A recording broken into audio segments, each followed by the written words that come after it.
Jaynagar Janakpur Bardibas broad गेज rail मार्गको निर्माण सक्न अझै 2 वर्ष लाग्ने भएको छ। 8 वर्ष अघि नै निर्माण सम्झौता भए पनि कामको गति सुस्त हुँदा समस्या भएको रेल विभागले जनाएको छ। भौतिक निर्माण तथा यातायात व्यवस्था मन्त्री रमेश लेखकले 1 वर्षभित्रमा जयनगरदेखि जनकपुरसम्म रेल चलाउन निर्देशन दिए पनि रेल सञ्चालन हुने अवस्था नरहेको विभागकै अधिकारी बताउँछन्।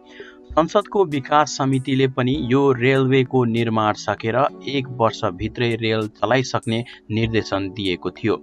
तर जयनगर जनकपुर बर्दिवास ब्रोडगेज रेल मार्गको काम सक्न 2018 को डिसेम्बरसम्म लाग्ने विभागका सिनियर डिभिजनल इन्जिनियर प्रकाश उपाध्यायले जानकारी दिए।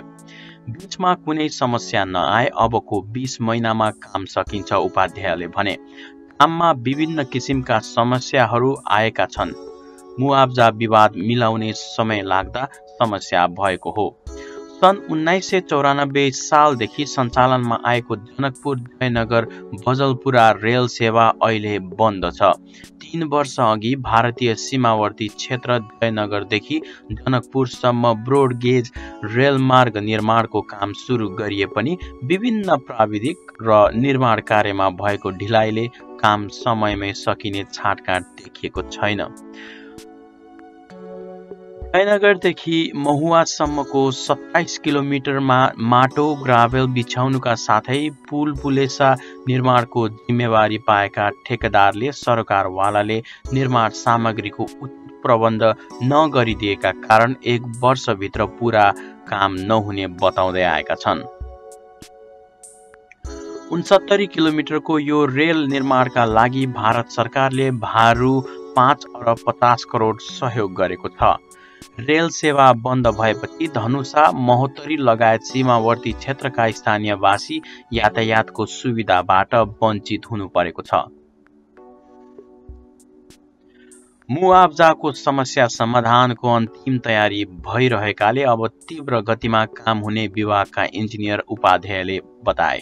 अहिलेसम्म यो रेल मार्गमा चलाउने रेलबारे पनि सरकारले कुनै निर्णय लिएको छैन। रेलमार्ग भारतले बनाए पनि ब्रोडगेजमा चलाउने रेल नेपालले नै किन्नुपर्नेछ। तर यसमा चलाउने रेल किन्ने प्रक्रिया पनि सुरु गरिएको छैन। रेलमार्ग बन्नासाथ रेल चलाउन अहिलेदेखि नै प्राविधिक तयारीहरू गर्नुपर्ने भए पनि बजेट अभावले समस्या भएको उपाध्यायले बताए।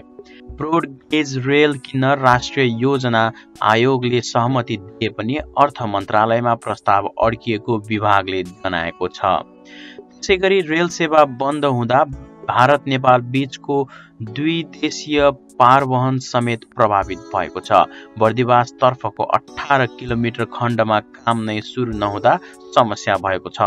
ब्रोडगेज रेल मार्ग निर्माण गर्न सरकारले धनुषा र महोत्तरीका जग्गा धनीलाई 7.5 करोड भन्दा बढी मुआब्जा वितरण गरिसकेको छ।